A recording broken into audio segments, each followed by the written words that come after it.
Hello everyone, Phoenix Knight here. Welcome to the channel, and welcome to a new playthrough on the channel.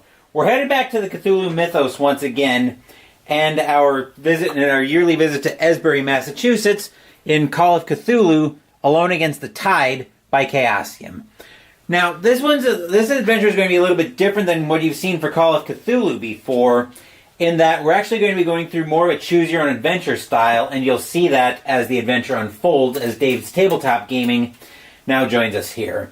There is an option in here to roll your own character up as you go through this, but in this case, we're actually going to be using one of the predefined characters in Ellery Woods. There's also Eleanor Woods, essentially a female version of the same character.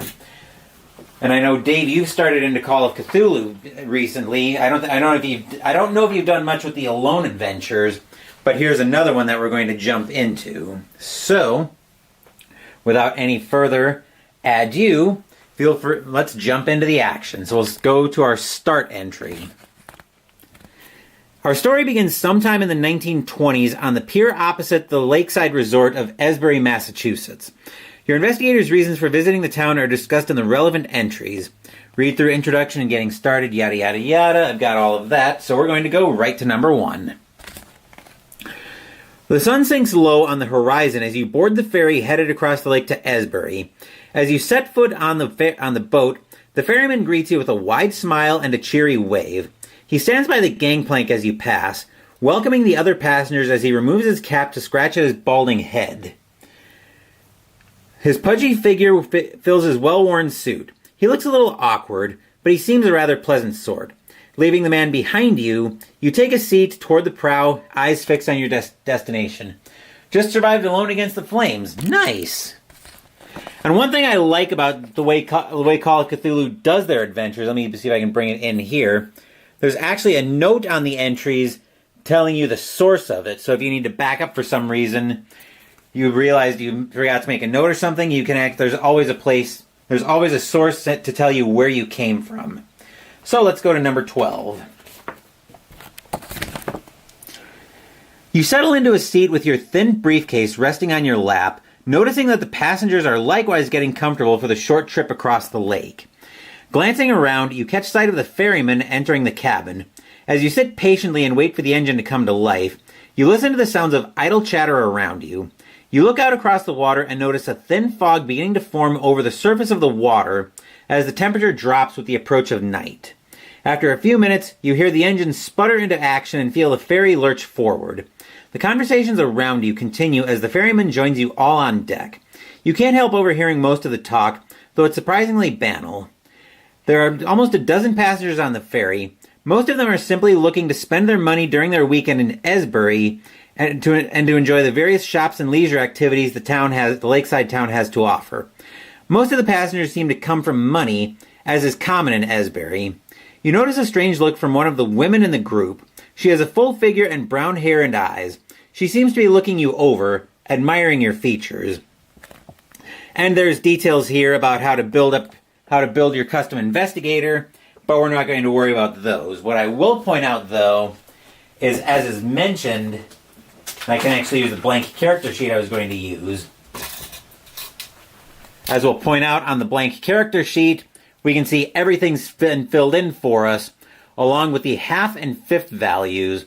Those will come into play if we need to make a hard or extreme test, respectively.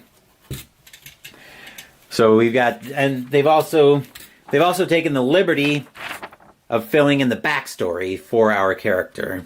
So everything is all set up for us already. We don't have to worry about fleshing out any of the story, so we won't have to bother with that. What we'll have to do is we'll have to jump right back into the action and go to page 80. And go to entry 80, I should say. Which odds are is not on page 80. It is not. The woman clearly sees something in you that she likes. Perhaps it's your look or a glint of intelligence in your eyes. She gives you a sly wink before turning back to her companions. You likewise turn your attention to the rest of the passengers. Sitting apart from the general crowd are two men in dark, well-tailored suits, whispering quietly to each other. They have unamused expressions on their faces, as if they don't seem pleased to be here. Perhaps they're on business. Noticing that you're sitting alone, the ferryman approaches you and stands over you with his characteristic smile. You notice he's missing a tooth in the upper left corner of his mouth. His eyes are bright as they light upon you. Good afternoon, friend. Good afternoon. You look a bit lonely there, friend. What brings you to Esbury? Then we also have ways to assign the occupation out for the skills that we need for that. Once again, we are playing as Dr. Woods, so that's going to bring us to entry number 23.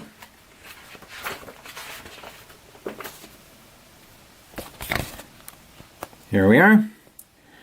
You mentioned the passing of a distant colleague in Esbury and how you've been sent by Miskatonic to recover his work and bring it back to the university. The man sighs and nods slowly. You mean Professor Harris. Real shame what happened to him. Always seemed like such a nice man. Officer Powell says they're still cleaning up the mess at the professor's place. But some of the more valuable bits will probably be at the estate sale tonight, if you're really wanting at it. The man looks down at his hands for a moment, and then at you as he extends one your way. Anyway, I'm Lance. Lance Sanford. Pleased to meet you, but I wish it were under better circumstances, eh? To inquire about Professor Harris, go to 27. To inquire about Officer Powell, go to 36. To ask Lance Sanford about himself, go to 42. To ask about the estate sale, go to 66. To pass the time waiting to arrive in Esbury, go to 56. And just like I mentioned earlier, there is a source in here. There's an entry indicating that we just came from entry 80. So what do we want to do here? I think we're going to ask about the estate sales. Let's go to 66.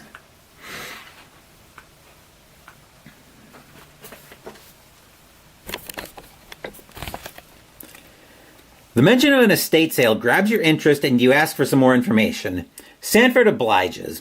Amelia Harris is selling off some of her late husband's collection.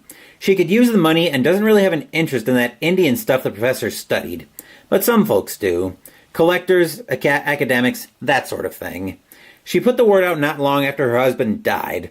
People have been trickling in for it for the past few days. If you're looking to get your hands on something, it's going on tonight at the dance hall by the pier. You exchange a few more pleasantries with Sanford before he goes off to finish guiding the boat into port. You pass the time in casual conversation with the other passengers and in observing the scenery. You note the tall pines and the sloping hills along the lakeshore around Esbury. These features, and the small town beyond, are just visible through the growing mist, but squinting helps make them out to your satisfaction. In time, you arrive on the pier at Esbury, grateful to be off the water. Going over to 3, and I just jarred the camera again, but nothing seems to have caused a problem there.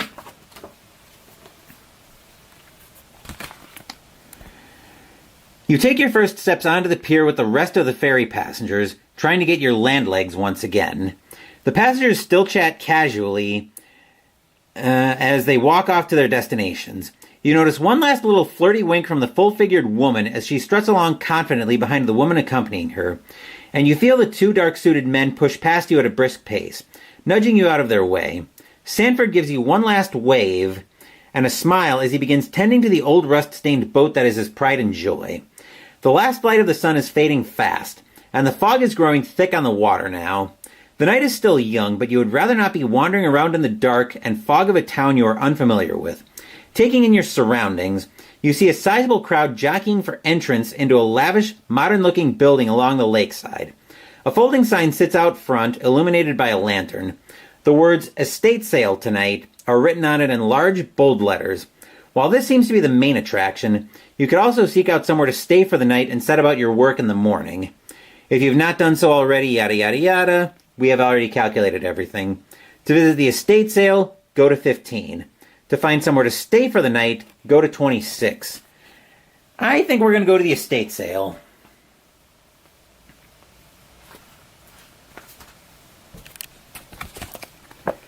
You pushing through the crowd, you make your way toward the estate sale. Judging by the number of people packing into the dance hall, this seems to be quite the event. Most of the people here are well dressed, with conspicuous amounts of jewelry and designer clothing on display. You see a broad-shouldered man in a policeman's uniform standing by the door. He has a scarred yet clean-shaven face and a baton at his side. His brow is furrowed in a serious expression, and he watches the commotion through narrow eyes. As you mingle with the assorted academics and collectors, you notice a few other faces that stand out in the crowd. Most immediately, you spot a man in flowing orange robes with tawny skin. He seems more than a little out of place, and is garnering some odd looks from the other guests. Glancing around further, you happen to notice the two dark-suited gentlemen from earlier, standing in a corner toward the front of the room, talking to a young dark-haired man in a dated yet elegant long coat.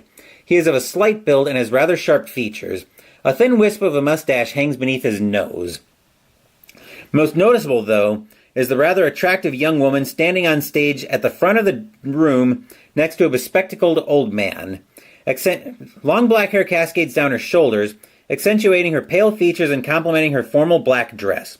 Occasionally, she and the older gentleman peer at objects hidden beneath the white sheets, the sale items waiting to be displayed. To mingle with the crowd of guests, go to 34. To speak to the officer at the back of the room, 88. The man in orange, 102. Introduce yourself to the dark-suited men, go to 60. To make your way toward the stage and the woman, go to 22. To leave the hall and go find a place to stay for the night, go to 26. Dave, I'll let you make this decision since you're around and you're just getting into Call of Cthulhu. What would you be thinking in this spot that you'd want to go check out? Once again, your choices, we'll zoom it in here. Once again, your choices are mingling with the crowd of guests, speaking to the officer at the back of the room, approach the man in orange, introduce yourself to the dark-suited men, make your way toward the stage and the woman, or leave the hall and find somewhere to stay for the night. So I'll give you a couple minutes since I know there's some chat lag before I make the call myself. I am going to also make sure I've got a knife handy because we will be having a product unboxing when this is all said and done.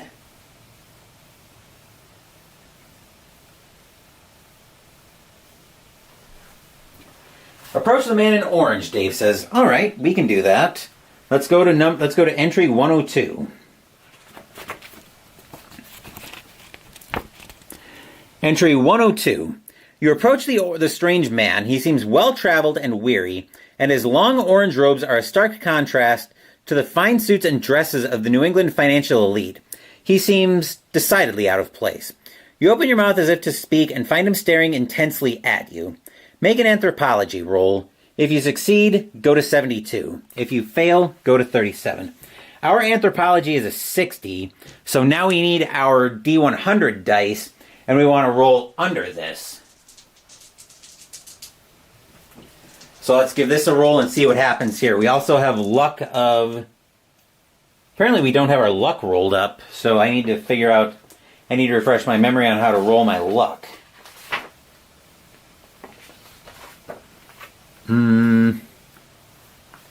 So hold on just a second while I go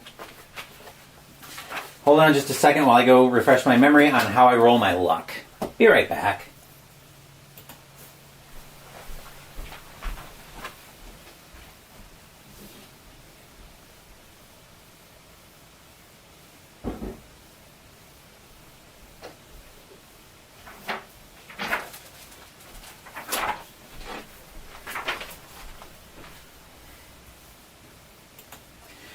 Fortunately, somebody who runs this channel has played way too much Call of Cthulhu. Let's see. Roll these 3d6 times 5 for luck.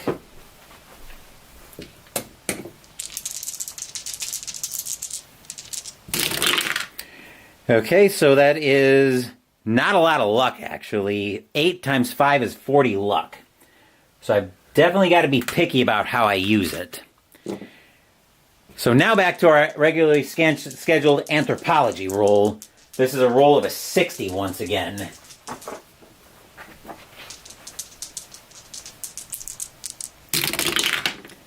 That's an 11, so that's what would be considered...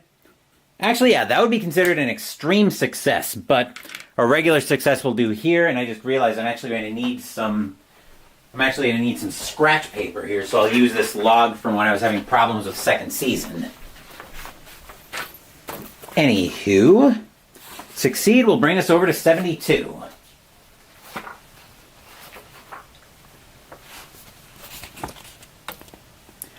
You recognize the man's style of dress to be that of a Buddhist monk. You bow a customary greeting, to which the monk smiles and returns the gesture before speaking in heavily accented but fluent English. It is good to see one here with such respect for our customs. I am Banyu. His expression turns to a frown as he makes a sweeping gesture to the rest of the room. The rest here seem only to seek to profit from my culture. Selling the items of my ancestors is most shameful. You respectfully question why he would come such a long way to witness such a thing, and he sighs before turning back to you. I have come with what money my temple could gather, so that I might save a certain few of the artifacts. Ones that your Professor Harris stole from my temple in Sarnath when he came to visit some years ago. The monk seems troubled and falls silent. He bows a farewell, and you take the cue to leave. We'll go to 17. You get to put a check mark on the archaeology box. Number 1, it's anthropology that we tested on that. And number 2, yes we do. So that'll send us to 17.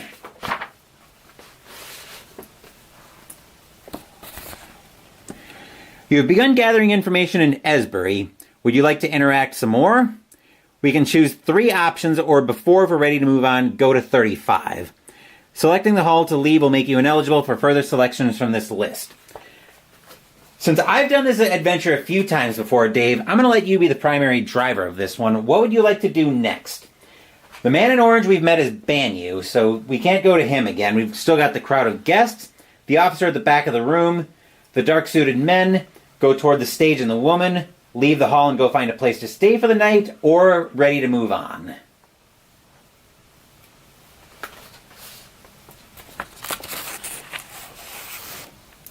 So once again, let me see if I can bring it in to the camera. Once again, there are your options, minus the option to go speak to the man in orange, whom we know is Banyu now.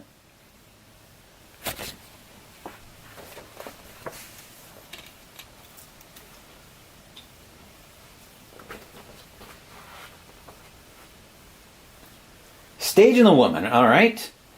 That will take us to 22.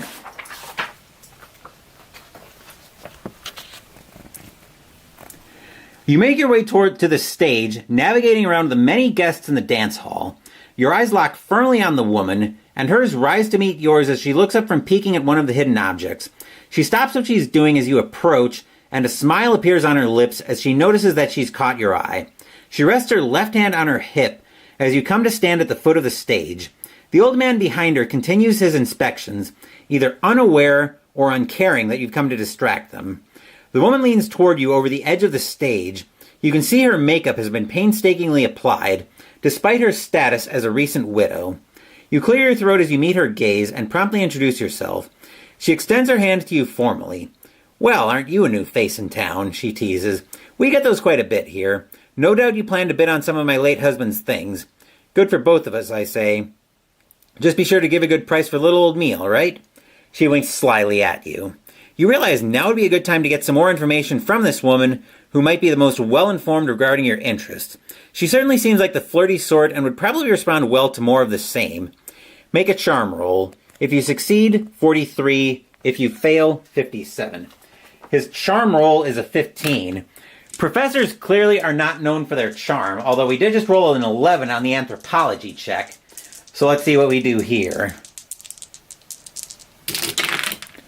Wow, another 11. So we did get us another success. So that means we go to 43.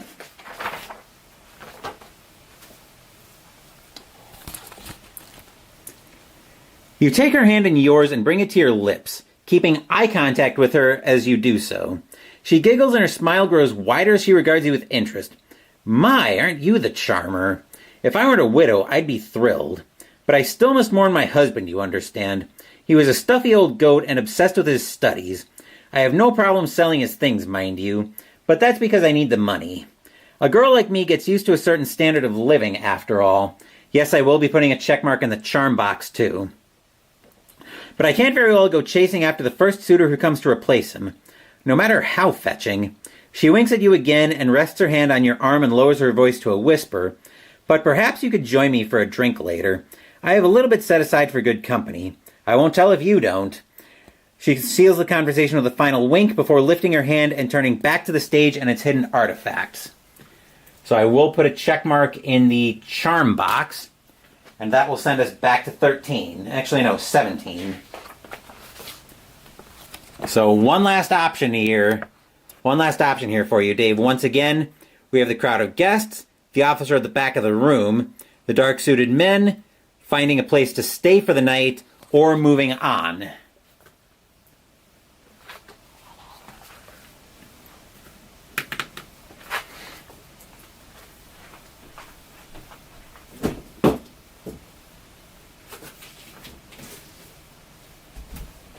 I'm just going to leave the Keeper rulebook in here in case I need it for anything else.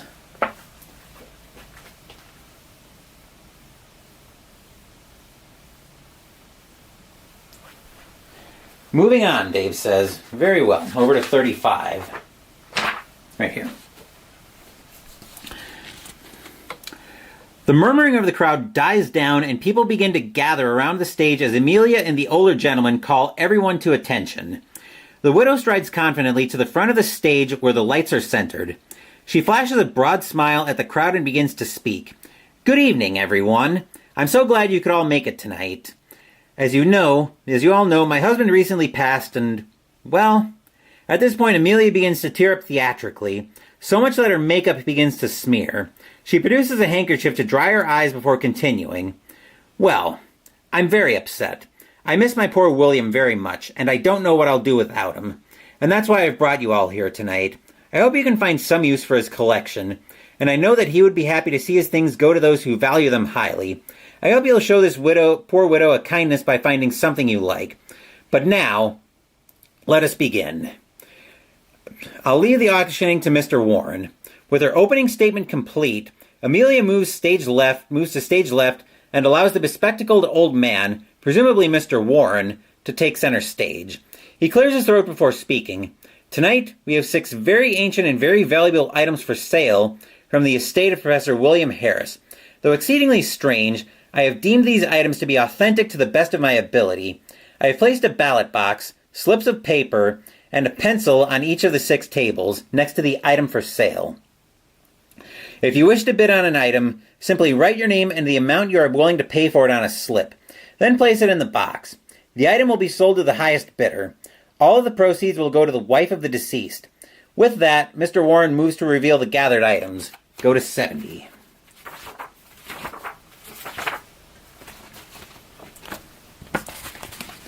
And here's entry 70.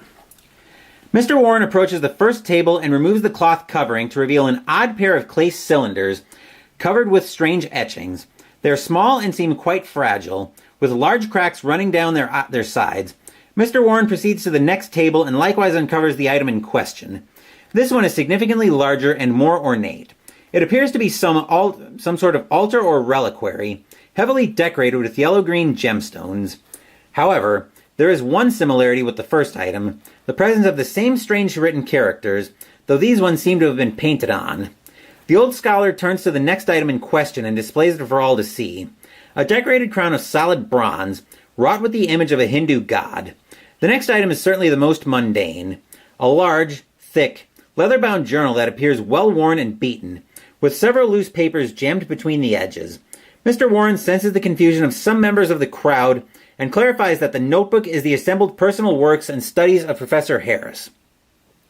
The item that follows the journal is a well-preserved ceremonial robe of a Brahmin priest. The cloth is pure white. The last item is perhaps the strangest of all.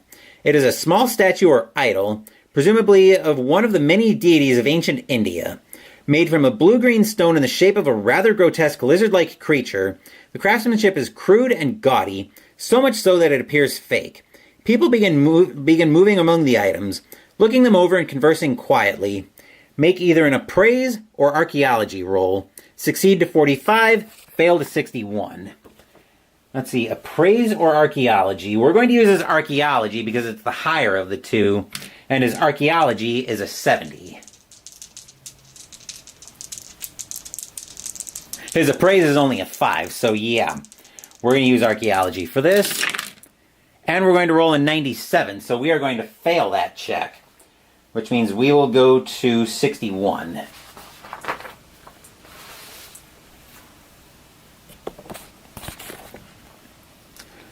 You glance over the items, but you do not have an eye for antiquities.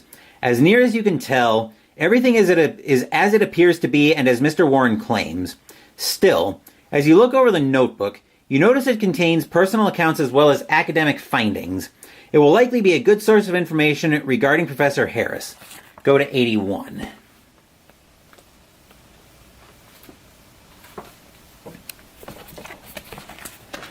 You notice that you're not the only one looking over the items with such interest.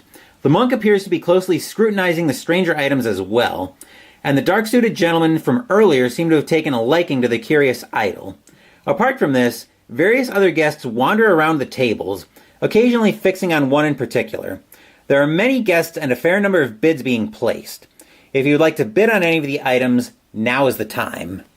You'll be redirected to this entry after each choice and may choose to bid on multiple items. Please make each choice only once, and please note that each successful bid will lower your credit rating for future bids. To bid on the clay cylinders, 24. On the altar, 103. Crown to 58. Journal to 6. Ceremonial robe to 30. Strange idol to 92. If you're unable or don't wish to bid on anything further, go to 16. So Dave, among that list, what, if anything, is catching your eye to bid on? We'll flash the list of items up on the screen once again. Or I should say the list of options, because if you don't wish to bid on anything, that's also an option. You want to bid on the journal first. We can most certainly do that.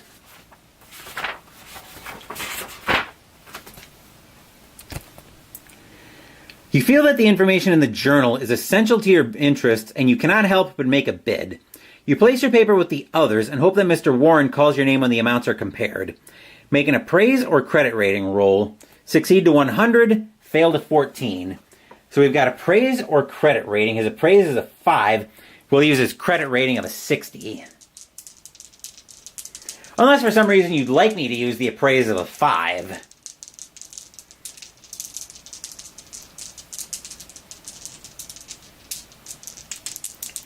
We'll go ahead and make the roll. I'm pretty sure, Dave, you're going to say, yeah, use the credit rating. Don't be an idiot about this. 67. We could spend 7 luck to make that a 60 if you would like to do that, Dave. Once again, as you're the primary driver, I'll let you make that call. Like I said, I've done this adventure several times, so...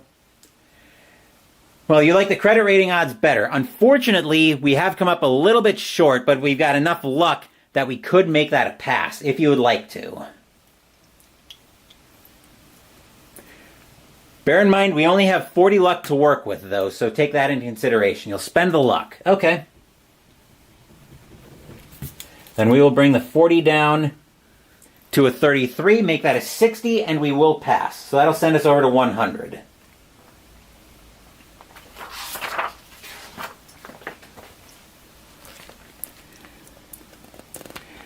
You feel that the knowledge in these pages could very well prove essential to you, so you offer a price that is more than fair. Sure enough, Mr. Warren calls your name and presses the leather-bound tome into your eager hands. Reduce your credit rating by 2 percentiles, go to 81. So credit rating is now going to come down to 58. That'll make the half value 29, and the fifth, if we divide that by 5, that's going to be 11. And that will send us back to 81.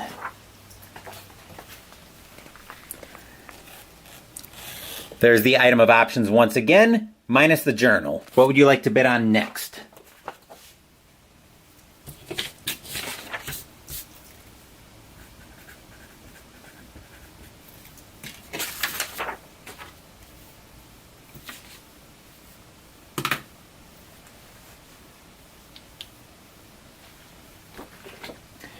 We have the clay cylinders, the altar, the crown, the robe, the idol, or don't bid on anything further. You don't want to bid on anything else. Very well. So that will send us over to 16. You're happy with the journal, okay? Your business here is completed. You see the crowd staring covetously at the newly acquired items and you spot Amelia looking smug and satisfied with a leather bag full of cash. Mr. Warren begins to clear away the tables, while Officer Powell stands by the door. He stands by the door and directs people out of the building and into the ever-thickening fog. Though some seem content to stay and socialize, you feel that it would be best to go and bed down for the night. Go to 26. The clay cylinders interested you. Well, that's the beauty of these choose-your-own adventures. Is you can actually take a different path with them. You can actually take a different path the next time you do them. 26. While the estate sale seems interesting, never mind the fact that we were doing, you would feel more secure with a roof over your head for the night. You pull someone out of the crowd and inquire as to where you can find a room to rent. You're directed a few blocks into town to a modestly priced hotel, a few buildings down from Esbury's police station. As you enter in from the cool night air, you're greeted by the heat of a roaring fire. The small front room feels stuffy and cramped. The bulk of the space is dominated by the large surface counter, behind which sits a wiry-looking wisp of a woman. She turns her wide eyes to you and asks your name, then quotes you a price that's more than fair. With the transaction complete, you haul your thin briefcase up the stairs, unpack it, and settle into your room for the night. Go to 9. As Caleb Kraft stops by, this seems fun as hell. Wish you had time to stick around. Good luck with your descent into madness. Thanks, Caleb. Glad you were able to stop by for at least a little bit. Going to entry 9. Here we go. You wake in the morning, grateful for the rest. You rise from your bed and take in the modest surroundings that make up your room. The furnishings are sparse, a small, poor-quality dresser, and a cramped and dusty writing desk tucked in the corner. Sitting atop the desk is a plate of eggs and toast, apparently set out for you by the hotel's owner. The walls are plain and adorned, save for a single window that faces toward the lake.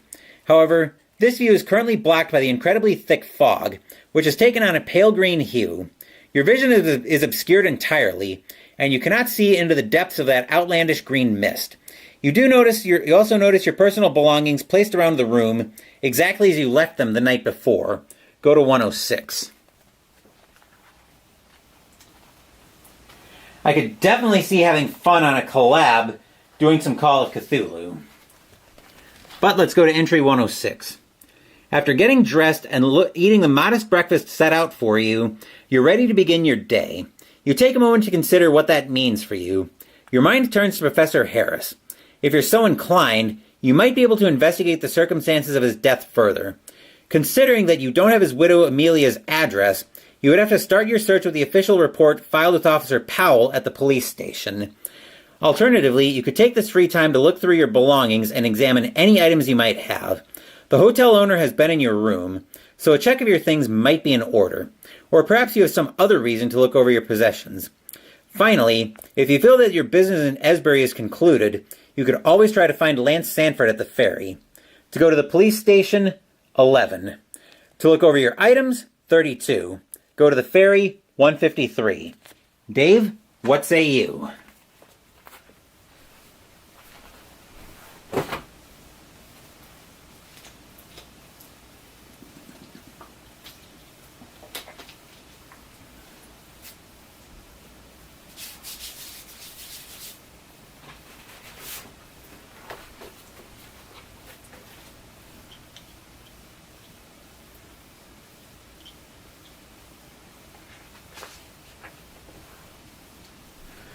Look over the items, he says. That'll send us to entry 32.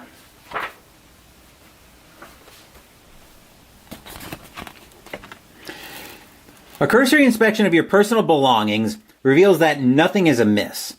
All of your possessions are just as you left them. While you are here looking things over, you can take this opportunity to more closely scrutinize items bought at the estate sale. Alternatively, you may leave and go explore elsewhere if your curiosity is satisfied. After examining each item, you will be redirected to this entry or given the option to proceed as appropriate. If you have none of the items or are done looking over what you bought, choose to investigate elsewhere. If you bought the journal, 74. If you bought the clay cylinders, we didn't. Bought the altar, we didn't. Bought the idol, we didn't. Go to the police station, 11, or the ferry, 153. So your choices here are to look the journal over closely, go to the police station, or go to the ferry?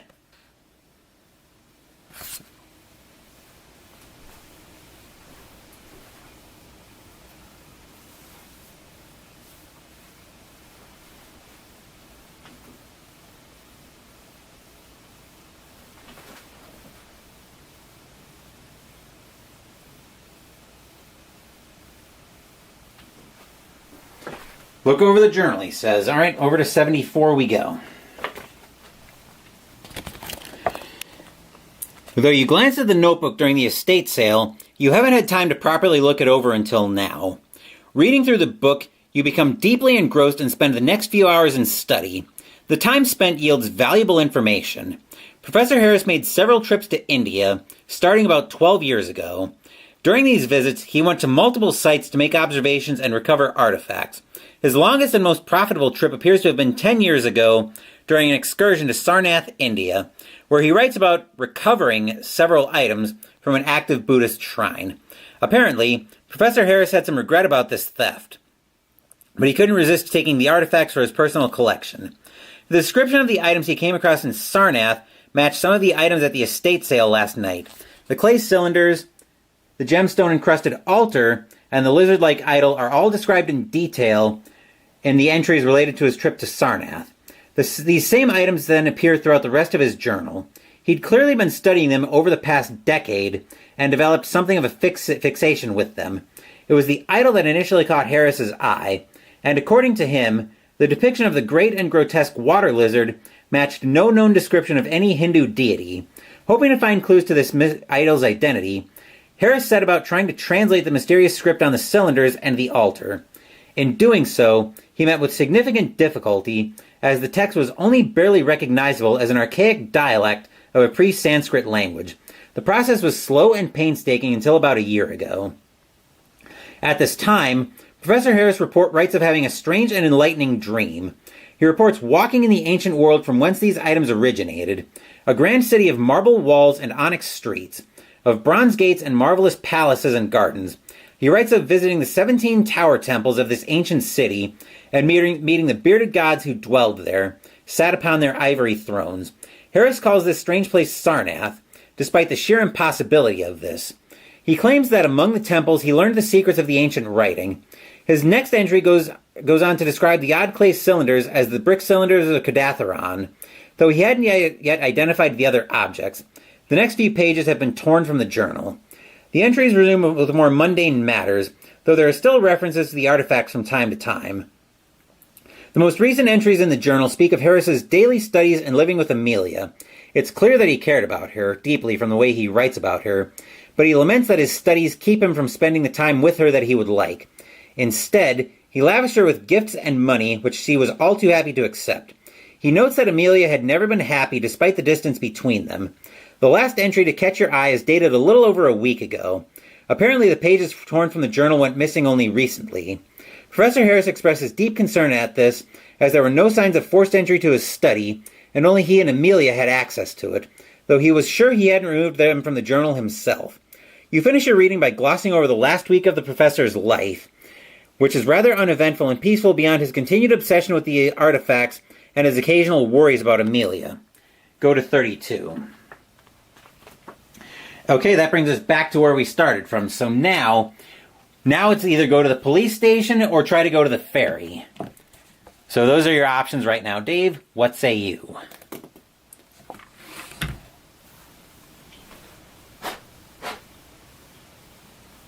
Just blowing a little bit of dust off my glasses.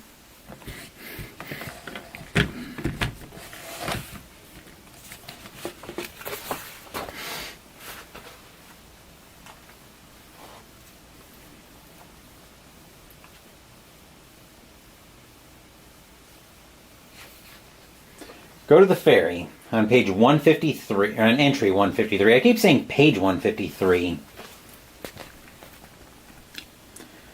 You pause to consider the strange green coloration of the fog and its incredible thickness. You wonder if it's even safe to be out on the water with visibility so limited. You decide to head to the docks first to see if the ferry is still running before hauling all of your possessions down to the lakeshore. You venture into the cloying green mist and walk briskly toward the docks. You arrive to find Sanford pacing the deck of his boat with a small flask in his hand. He stares out into the fog, lost in thought before you rouse him by inquiring about passage out of town. He confirms your fears. Sorry, I can't take her out like this. I can barely see 3 feet in front of me. The lake is fairly tame, but I'd have no way of telling where the shore is or if any other boats might be out on the water. I like you, but it's too dangerous. I just can't risk it. I've rarely seen a fog this thick. And this green? Never seen anything like it. I'm staying put. You know that nothing you say could possibly convince him. Resigned to your fate, you head back toward the rest of town. To visit the police station, go to 11. 122 to return to the hotel. And a pleasure, Dave. I know you've been getting into Call of Cthulhu, so I figured I'd give you... Plus, like I said, I've done this adventure a few times before, so I figured I'd give you the driver's seat in this one. Plus, I know you started playing Call of Cthulhu. So once again, your choices here are to visit the police station or return to the hotel. So what say you in this case? You want to go to the police station. And see, this is, for everybody who's not Dave, this is what you might occasionally get. You might occasionally get pulled into some of these streams to make decisions, especially in an adventure like this. Number 11. You step out into the greenish mist. You feel it clinging tightly to you as you make your way the short distance to the police station. Upon entering the small brick building, you are struck with a sense of claustrophobia. The walls here are uncomfortably close together and space is tight. Crammed into the tiny structure are a large desk, several filing cabinets, and a few chairs. A closet-sized holding cell with iron bars sits at the rear of the room. Behind the large desk is Officer Powell, smoking a cigar with his feet propped up on the table. His coat is unbuttoned and his hat lies on top of a stack of papers, next to a battered old revolver. He opens one eye and frowns at you, sighing through his cigar as he straightens himself up to look presentable. If you're bothering me right now, I'm going to assume this is important. You mention that you would like to see the police report for Professor William Harris's death, to which he replies with a snort. You have no business dealing with that, and even if you did, this is my jurisdiction. Shove off and leave me in peace. He doesn't seem cooperative, but perhaps you could convince him you have some special circumstance that warrants you looking through his files. Make a fast talk roll. If you succeed, 46. If you fail, 101. That's the nature of the beast with a lot of these adventures, that you're eventually going to get, what's the word I want? Not necessarily breadcrumbed. Maybe it is breadcrumbed. You eventually get sent down the main direction that's going to advance the story along. So our fast talk is a 5, so this isn't going to be pretty. We're good at ancient history. We're not good at people, which is very fitting, as you all know. I'm not good at people either. So let's see if Ellery has any better luck than I would. To the shock of, well, everybody except possibly for my non-existent cat, we fail the roll, and I don't think you want me to spend 31 luck to make that a pass. So I'm going to go on the assumption that you don't want me to spend 31 luck and go to 101.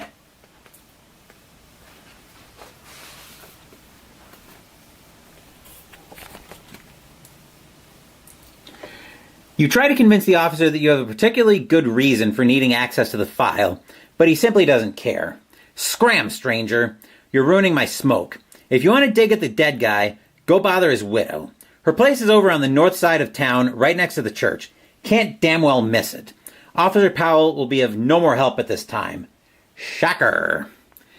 To go find the Harris house, go to 90. To go back to the hotel, 122. What say you?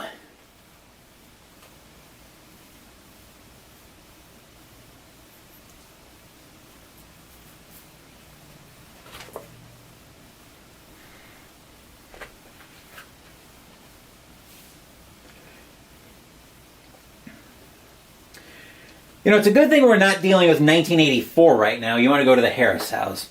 It's a good thing we're not dealing with 1984, the book by George Orwell right now, because going to room 101 would be very terrifying for people. Let's see, the Harris house, as we established, was going to 90. Okay.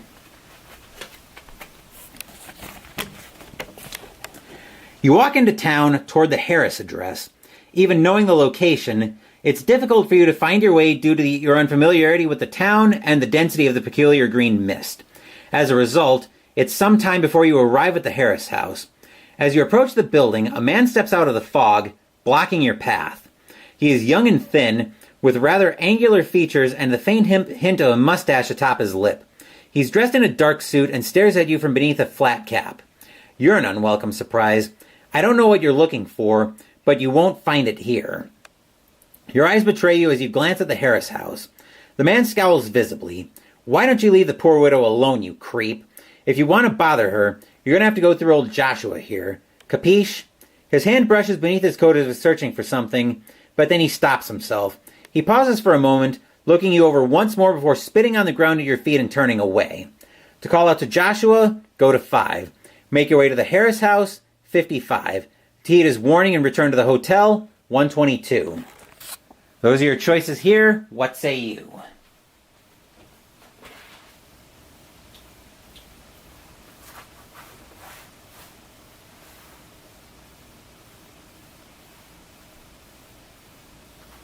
Call out to Joshua. Okay, entry 5.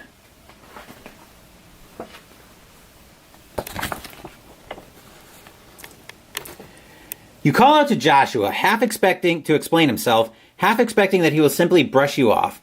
Surprisingly, he turns in your direction and steps toward you. As Joshua moves closer to you, you can once again make out his features despite the fog. You see now that he is visibly red in the face and his eyes are bloodshot. He is clearly livid. His hand darts beneath his coat and re-emerges holding a Colt M1911, which he points directly at you while speaking in an agitated manner. What the hell is your problem? I threaten you and you come back for more? Do you have a death wish? Leave Amelia alone. I've been about this for far too long for you to wander into town and ruin it for me. He shoves you back and levels the gun at your face, looking you dead in the eyes with sweat on his brow. He grits his teeth, panting and huffing for a second, before holstering his gun and bracing himself against a nearby building. Get the hell out of my sight. If I have to look at that goddamn face of yours for one more second, I'll put another hole in it. You see no reason to further provoke Joshua, and you hurriedly leave him where he is. To press on to the Harris house, go to 55. If you feel that this investigation is not worth the risk and want to return to the hotel, 122. So we can either press on or go back to the hotel. What say you?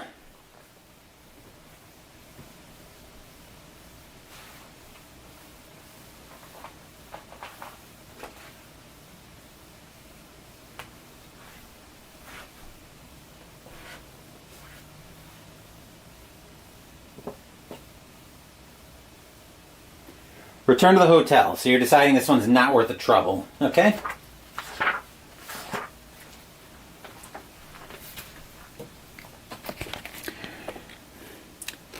$122. Feeling that it's the best course of action right now, you return to your room at the hotel. You turn the key in the lock and your door swings open to reveal a startling scene. Your room has been ransacked. The bed is overturned and the covers are strewn about. The dresser drawers have all been pulled out and emptied. Your briefcase lies open on the floor. Anything of value you had is gone. Anything you may have gained from the estate sale is no longer in your possession. And anything you brought with you beyond the basic essentials is likewise missing. The window hangs open, letting the greenish mist into the room. You close it to keep out the chill and begin to set things straight while you overcome the shock of what happened. As you consider your options, the sound of a loud and violent commotion drift in from the room next door. To investigate the scuffle, 109.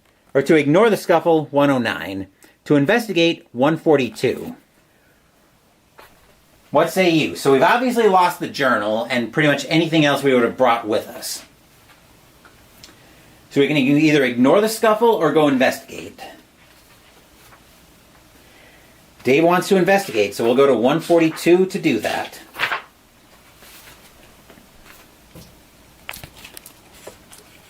Fearing that someone might be in danger, or perhaps that this commotion is somehow related to the theft from your room, you rush to investigate. You find the adjacent room's door open, and inside you discover a large and familiar-looking man in a dark suit. He looms over the prone body of a beaten and bloodied Buddhist monk. The man in the suit has clearly worked him over. The suited man has his back to you, and you doubt you've been noticed yet. You've been With a little luck, you might be able to get the drop on him and subdue him quickly. Alternatively, if you have come into possession of a firearm during your stay in Esbury, you could always resort to lethal force. To subdue the man, make a fighting brawl roll with a bonus die for surprise. If you succeed, go to 97. If you fail, take a D3 damage. If you survive this, go to 129. But if this reduces you to 0 hit points, the man beats you to death. Your visit to Esbury is over. The end. To discharge your firearm, I'm going to rule that a professor wouldn't be likely to have a firearm, so we're going to be trying to subdue the man. We're going to make a brawl roll, which brawling for him is a 45, and we get a bonus die. So the way the bonus die works is we'll roll our tens die twice, and we'll take the lower of the two results. Let's see, that's an 18, which we will pass. Actually, that would even be a hard success. I'll roll just for giggles because we can get a 0-8. We get an 18 again, so they really wanted us to pass this. So we pass and go to 97.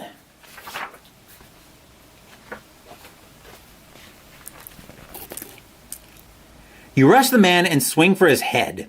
Your blow lands and carries him into the wall. With a sickening crack, he is rendered unconscious and collapses in a heap on the floor. You stand over the wide-eyed monk. He seems battered and bruised and is no doubt in degree of some pain. Still, he manages to rise to his feet and extend his hand in thanks. He offers words of gratitude to you for rescuing him from his attacker. I am glad that you came when you did. That one was rather violent. It is regrettable that you had to hurt him so, but he will live. You inquire about the reason for the brawl, and the monk replies slowly, His friend robbed me of some of the relics of my temple. This one wished to stay behind and inflict harm on me so that I would not pursue them. You mention the robbery in your room and express common cause with him.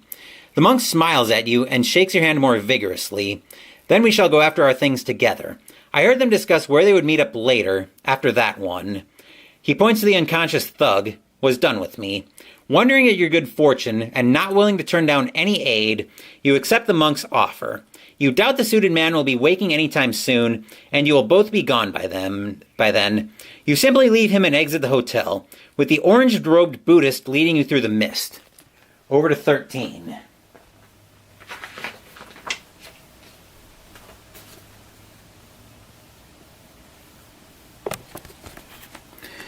Banyu, the Buddhist monk, chats casually with you as you walk through the fog.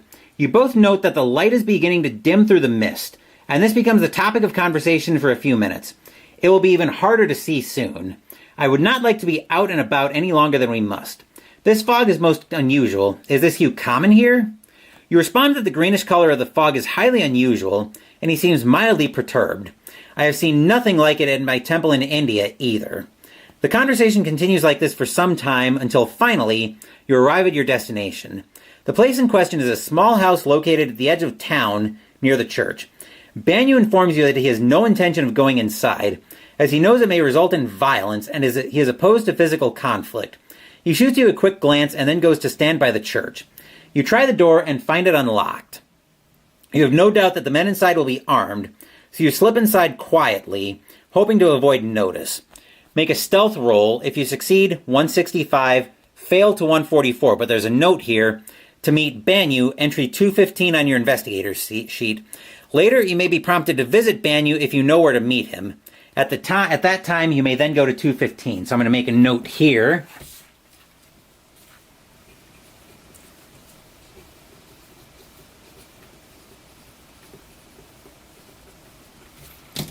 Okay. So now we're going to make a stealth roll. Our stealth is a 20, so we're also not very good at stealth.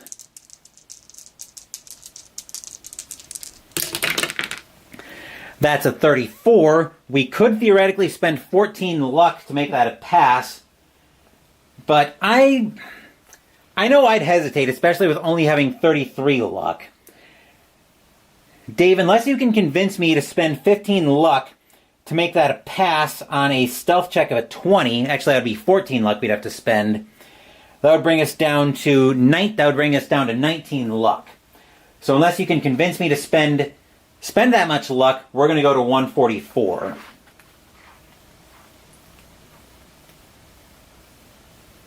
Don't spend the luck. Okay, good. So we're going to 144. You open the door, but it catches a draft, slamming against the wall as you attempt to slip inside. The door rattles on its hinges, and you hear the sound of footsteps pounding across the floor in another room. Your attempts to conceal yourself prove too slow, as a pair of men burst into the living room and lock their attention on you. They rush forward, and the larger of the two tries to tackle you. Make a dodge roll. If you succeed, 157. If you fail, 25.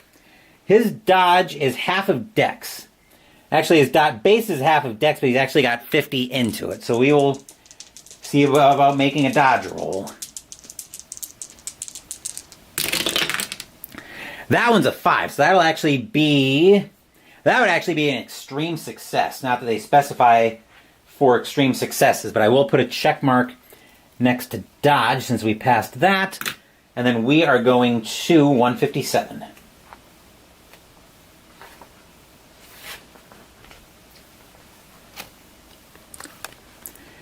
You duck the blow and dodge out of the man's way as he flings himself toward you. He stumbles into the wall. You quickly throw your weight against your assailant and knock the wind out of him. As you stun the large man, you take the chance to enter the building, slamming the door behind you and blocking him from attacking you again once he recovers. Unfortunately, you're now face to face with the other man, who scowls menacingly at you while brandishing a knife. "You bastard! Think you can cause trouble for old Josh, eh? I'll gut you like a fish. Besides, I think we could use a little bit of blood for what's coming next." He shouts something incomprehensible and lunges at you with the blade. His eyes betray his murderous intentions. Make a dodge roll. If you succeed, 121. If you fail, 176. Once again, we just saw his dodge is a 50. So we're making another dodge roll. That is a 74. Once again, we could spend 24 luck, but that would put us down at 9. We could spend 24 luck to make that a pass. What do you think, Dave? We're spending even more luck this time. I imagine you're not going to want me to spend that much luck.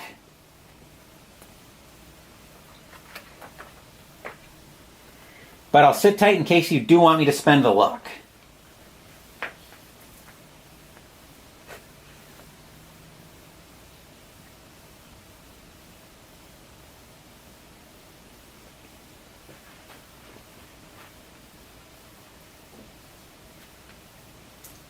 Not spending luck once again. Okay, 176.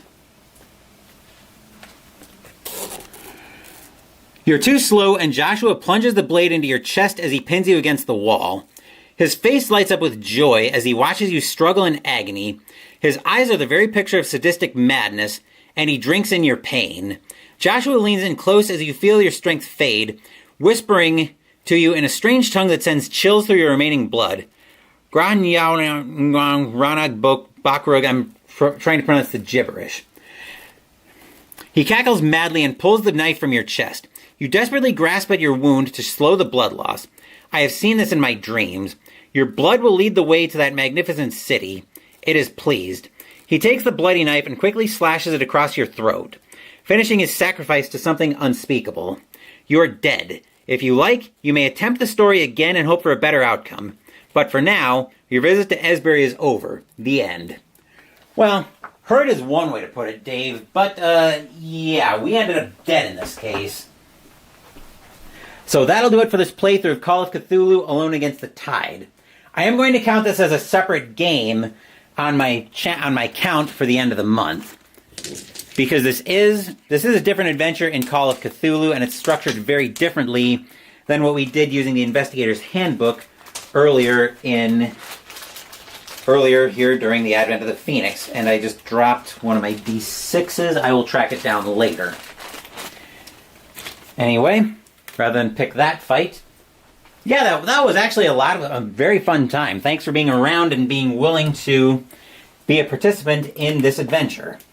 And as a reward for enduring to the end, including getting gutted like a fish and then our throats slashed, we've got an unboxing of stuff here from Noble Knight. So let's crack this open and see what we've got in here. Maybe you'll have to try your hand at one of these on channel. They're actually very easy to do. As you see, setup is very light on these. All it is throw out the throughout the adventure book, whichever one you're doing. Pull your dice out, and away you go. As usual, by Noble Knight, we're greeted by plenty of void fill. And the first thing we've got in here,